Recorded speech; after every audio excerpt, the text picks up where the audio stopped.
자, 이번에 방송 보도에서 시각 차이가 컸던 사안은 어떤 게 있습니까? 방송에서는 문재인 대통령의 외신 인터뷰를 다루는 태도가 크게 대비가 되었습니다. 예. 그 29일 예정된 한미 정상회담을 앞두고 워싱턴 포스트, CBS 등 미국 언론과 문재인 대통령이 인터뷰를 했습니다. 그렇죠. 20일, 21일 이틀에 걸쳐서 이제 했는데요. 예. 이 사안을 문재인 대통령이 어떻게 그 발언했는지 자체를 먼저 아까처럼 정리를 하고 보도를 비교를 해보는 게 좋겠어요. 예. 문재인 대통령의 주요 발언으로 꼽히는 것은 환경영향평가 실시가 사드 배치 합의의 취소나 회철회를 의도하는 것은 아니다라고 그렇죠. 발언했고요. 예. 한미연합훈련 축소는 문정인 특보 사견이다라고 맞습니다. 발언했습니다. 예. 이런 발언은 한미 정상회담을 앞두고 워싱턴의 오해를 불식시키려는 의도라고 해석되고 있습니다. 네. 그리고 1단계는 동결, 다음 단계는 폐기라는 북핵 2단계 해법도 주목을 받고 있습니다. 그렇죠. 전시작전 통제권 환수 의지, 남북 문제 한국 역할론 발언도 화두로 꼽히고 있습니다. 네. 전반적으로 대북 정책에 있어서 미국과의 공조 의지를 강하게 드러내고 또 한국의 역할도 강조했다는 그런 두 가지 평가가 나오고 있는데요. 예. 방송사들도 대부분 이런 부분에 초점을 맞췄습니다. KBS와 MBN은 사드 번복은 아니다라는 발언을 제목으로 뽑아서 강하게 이 점에 방점을 찍어서 보도를 했고요. 예. SBS와 JTBC는 남북 문제 한국 역할론을 제목으로 뽑아서 해당 발언을 집중 조명했습니다. 예. 그런데 특이한 게 MBC, TV조선 채널A가 다른 부분에 주목을 했습니다. 어디예요? 어디에 초점을 맞췄어요? 바로 조건이 갖춰지면 북한 갈 수 있다라고 문 대통령이 발언했다고 합니다. 예. 사실 이 발언은 타 방송만 봐서는 전혀 알 수 없는, 타 방송에서는 아예 다뤄지지도 않은 내용이거든요. 사실 이 조건이 갖춰지면 갈 수 있다는 말은 하나마나한 얘기기도 하거든요. 네. 그런데요. 예. 근데 MBC와 TV조선은 이 발언을 아예 보도 제목으로 뽑았습니다. 아하. 그 문 대통령의 방북 의지를 이번 인터뷰의 핵심 내용으로 규정한 셈인데요. 네. 방북 의지 발언을 자세히 조명하고 다른 발언들은 오히려 부차적으로 살짝 언급만 하는 수준으로 보도를 했습니다. 예. MBC는 조건 갖춰지면 북한 갈 수 있다라는 제목의 21일자 보도에서 앵커가 문재인 대통령이 조건이 갖춰지면 북한에 갈 수 있다는 의사를 밝혔습니다라고 말하면서 보도가 시작됩니다. 예. 그리고 리포트에서도 문재인 대통령이 미국 워싱턴 포스트와의 인터뷰에서 북한에 방문해 김정은을 만날 의향이 있다고 밝혔다. 김정은이 비합리적이고 위험하지만 현실적으로 북한 핵을 폐기할 수 있는 유일한 인물이다. 네. 제재와 압박 수단은 풍부하지만 대화 수단은 많지 않다 등 북한을 비교적으로 긍정적으로 평가한 발언들을 주요하게 뽑아서 나열을 했습니다. 예. 그리고 나서 나머지 사드 배치 관련 발언이나 일본군 위안부 재협상 관련 발언, 한미 군사훈련 축소 관련 발언을 간단하게 나열하는 수준으로 보도를 했습니다. 뒤에 갖다 붙이고. 네네. 예. TV조선도 제목이 조건 맞으면 평양 방문이란 제목이었고요. 21일 보도였고요. 채널A는 뻥치고 있지만 대화 원할 것이라는 제목의 21일 보도에서요.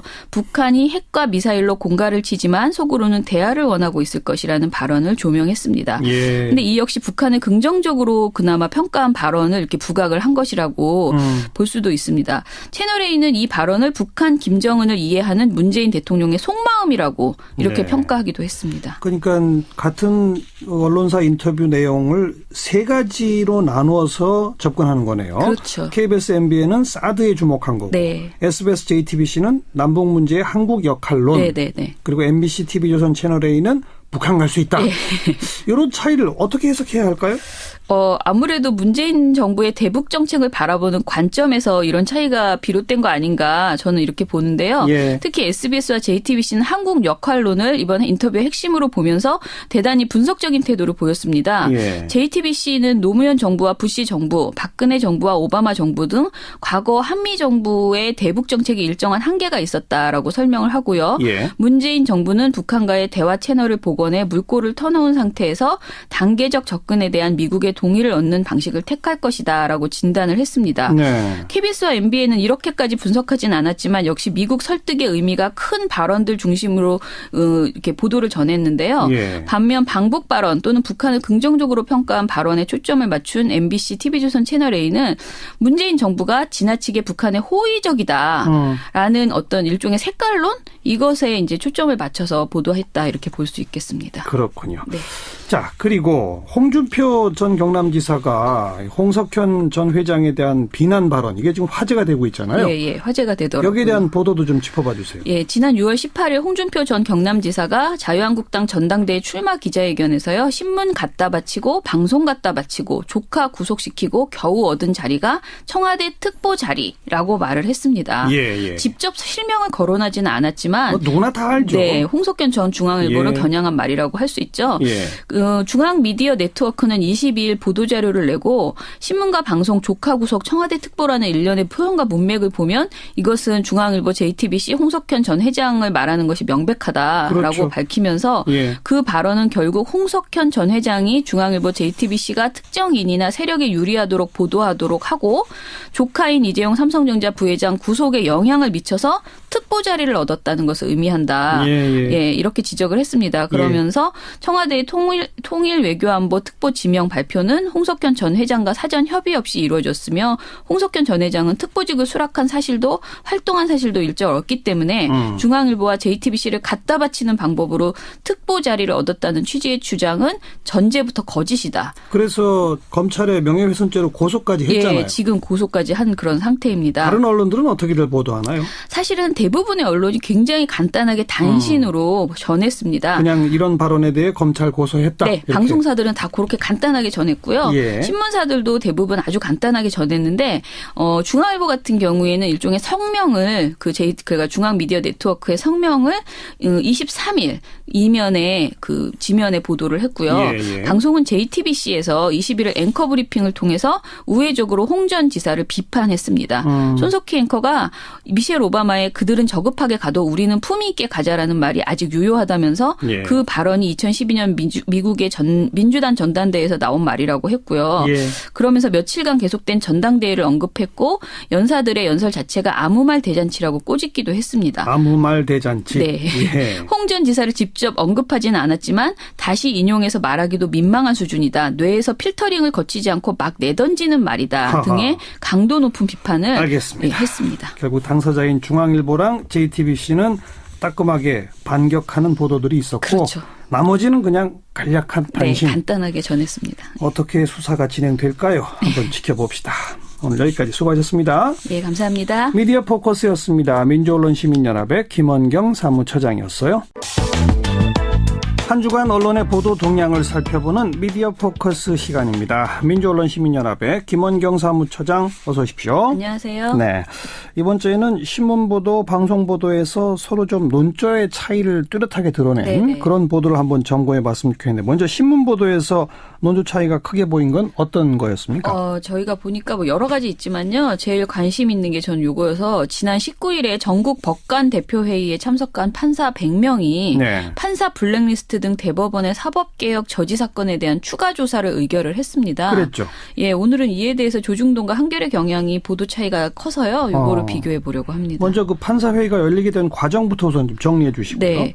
판사 블랙리스트 사건은 지난 2월에 법원 내 최대 학술단체인 국제인권법 연구회가 학술 행사를 준비했다고 합니다. 예. 그런데 법원 행정처가 일선 법관에게 이 행사 축소를 지시했는데요. 법원이 이 지시를 거부한 법원 행정처의 심의관을 심의관의 인사발령을 취소하면서 촉발되었습니다. 예. 논란이 커지자 이인복 전 대법관이 이끄는 법원 진상조사위원회가 꾸려졌고요. 그런데 이 조사 과정에서 더 큰 일이 발생을 했습니다. 그러니까 대법원이 판사들의 성향과 동향을 파악한 이른바 사법부 블랙리스트를 만들어서 관리해온 정황이 드러난 것이죠. 네. 예를 들면 법원 행정처 기획조정실 판사 컴퓨터에 대법원 정책에 비판적인 판사들에 관한 동향을 파악한 일종의 사찰 파일이 있고 그 파일에 비밀번호가 걸려 있었다라는 예. 취지의 진술을 받았다는 것입니다. 예. 그래서 굉장히 또 이때도 언론 보도가 많았는데요. 저희도 관련해서 이 판사를 직접 초대해서 그렇죠. 이야기도 듣고 예. 했습니다. 예. 근데 이 조사 결과가 4월 18일에 나왔습니다. 근데 학술 행사 축소를 지시한 것은 사실이다. 그러나 일선 판사들의 행적을 관리했다는 이른바 사법부 모두 블랙리스트 의혹에 대해서는 사실 무근이다. 이런 조사 결과였고요. 예. 문제가 된 PC 속 자료조차 확인하지 않고 그저 그냥 법관 블랙리스트는 존재하지 않는다는 결론을 내린 것입니다. 그랬죠. 그 외에도 조사위가 법원행정처가 조직적으로 외압을 행사했다는 정황을 확인하고도 책임자 추궁이 없이 법관들의 자유로운 토론과 의견 수렴으로 문제를 해결하겠다는 조금 황당한 대안만을 내놓기도 했습니다. 네. 그러자 그 100명 판사 100명이 모인 전국 법관 대표 판사회의가 8년 만에 개최가 되어서요. 그 우리가 직접 조사하겠다라는 그렇죠. 의결을 했습니다. 재조사하겠다. 그렇죠. 재조사하겠다. 예.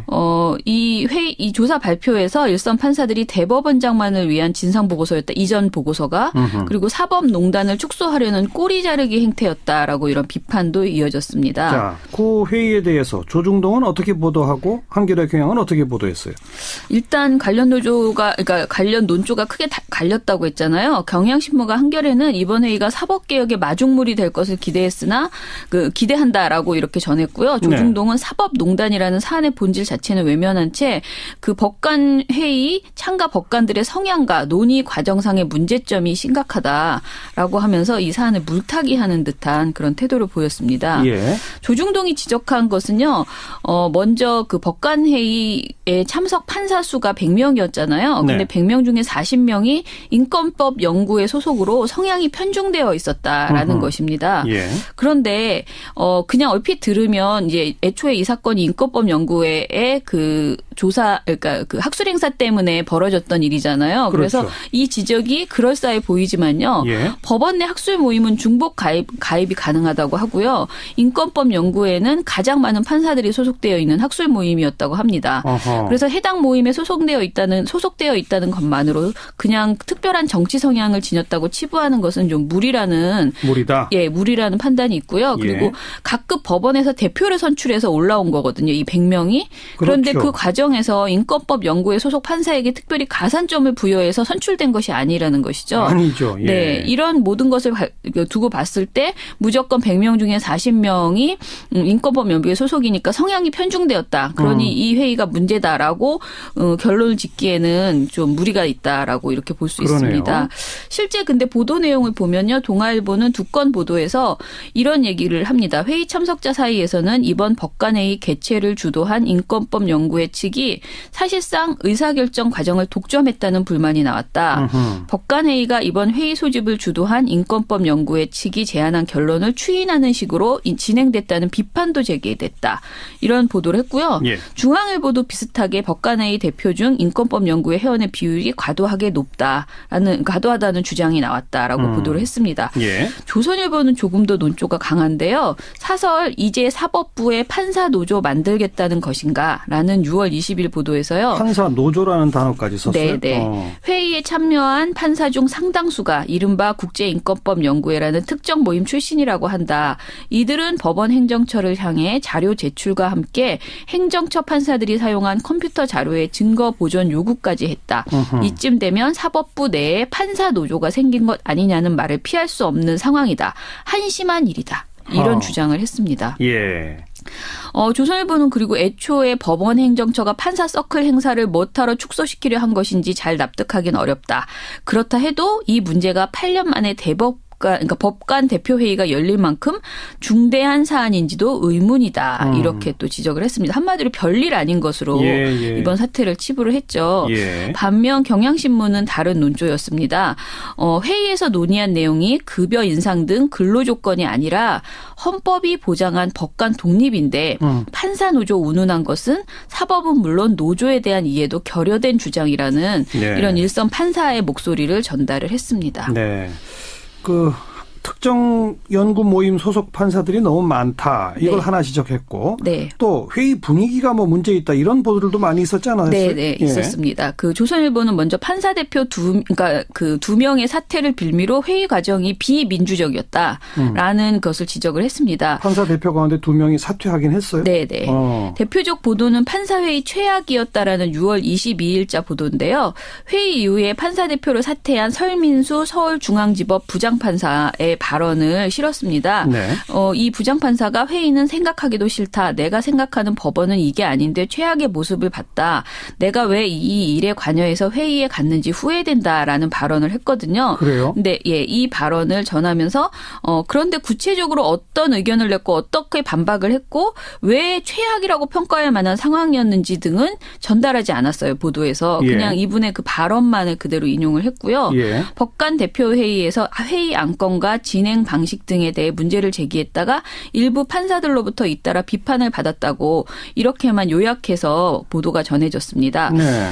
이 기사의 목적이 회의 자체가 비민주적이고 폭력적인 방식으로 진행되었다는 인상을 전달하려는 것에 있지 않느냐라는 인상을 확 주는 그런 보도였습니다. 예.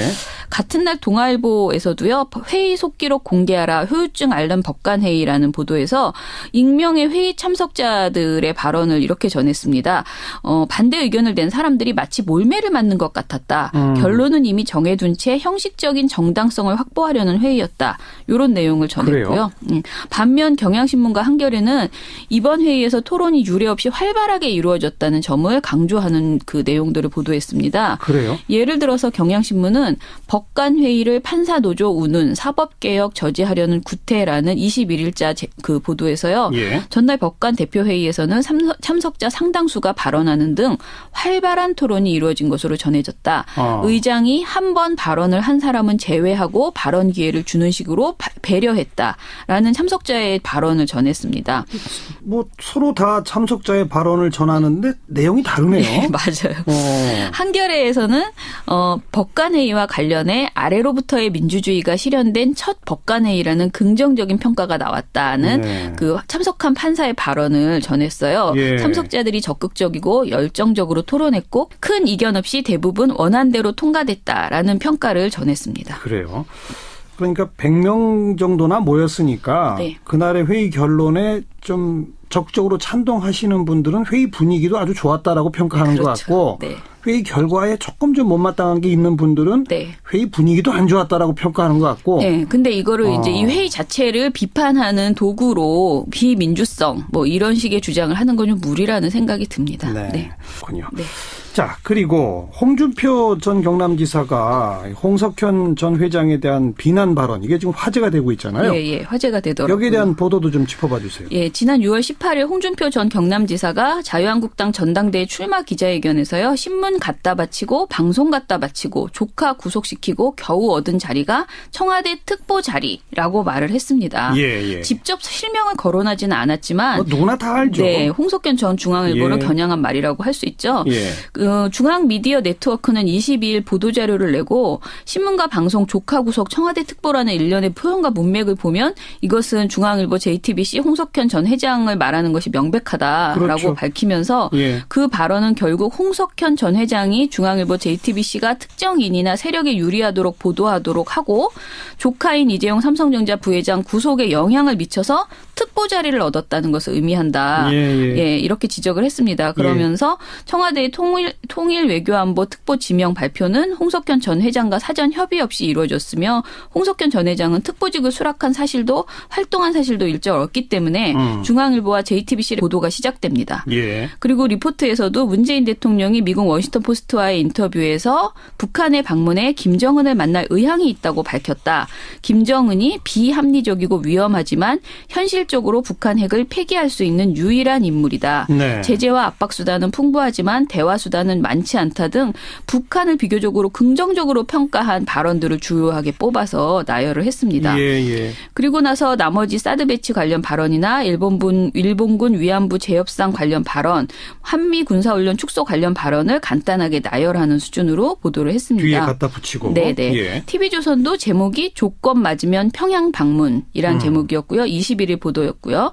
채널A는 뻥치고 있지만 대화 원할 것이라는 제목에 21일 보도에서요. 북한이 핵과 미사일로 공갈을 치지만 속으로는 대화를 원하고 있을 것이라는 발언을 조명했습니다. 그런데 이 역시 북한을 긍정적으로 그나마 평가한 발언을 이렇게 부각을 한 것이라고 볼 수도 있습니다. 채널A는 이 발언을 북한 김정은을 이해하는 문재인 대통령의 속마음이라고 이렇게 평가하기도 했습니다. 그러니까 같은 언론사 인터뷰 내용을 자, 이번에 방송 보도에서 시각 차이가 컸던 사안은 어떤 게 있습니까? 방송에서는 문재인 대통령의 외신 인터뷰를 다루는 태도가 크게 대비가 되었습니다. 예.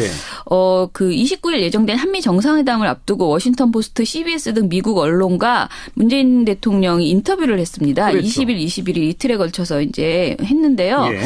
이 사안을 문재인 대통령이 어떻게 그 발언했는지 자체를 먼저 아까처럼 정리를 하고 보도를 비교를 해보는 게 좋겠어요. 예. 문재인 대통령의 주요 발언으로 꼽히는 것은 환경 영향 평가 실시가 사드 배치 합의의 취소나 회철회를 의도하는 것은 아니다라고 그렇죠. 발언했고요. 예. 한미 연합 훈련 축소는 문정인 특보 사견이다라고 맞습니다. 발언했습니다. 예. 이런 발언은 한미 정상회담을 앞두고 워싱턴의 오해를 불식시키려는 의도라고 해석되고 있습니다. 네. 그리고 1단계는 동결, 다음 단계는 폐기라는 북핵 2단계 해법도 주목을 받고 있습니다. 그렇죠. 전시작전 통제권 환수 의지, 남북 문제 한국 역할론 발언도 화두로 꼽히고 있습니다. 네.